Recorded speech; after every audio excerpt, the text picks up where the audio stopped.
Hello बच्चों, चलिए प्रश्न को पढ़ते हैं। कणिकीय पदार्थ सजीव तथा निर्जीव दोनों प्रकार के हो सकते हैं। प्रश्न है सत्य अथवा असत्य कथन का।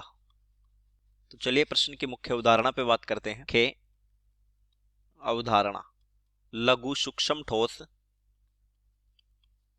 लघु सूक्ष्म ठोस अथवा द्रवीय कण,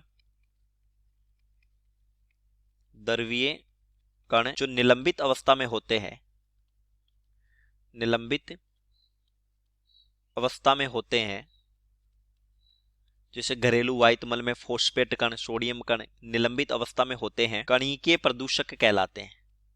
कणिकीय प्रदूषक कहलाते हैं। अब देखिए ये कणिकीय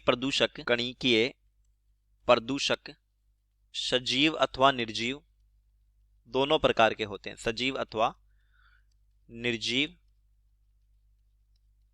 दोनों प्रकार के होते हैं।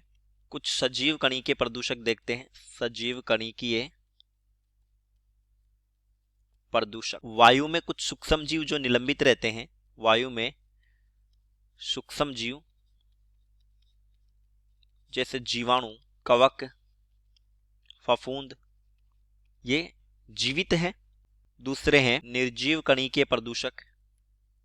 निर्जीव कणिकीय प्रदूषक ये होते हैं जैसे धूल के कण, कुहासा, धुआं, धूम, ये सब क्या है? निर्जीव कणिकीय प्रदूषक है।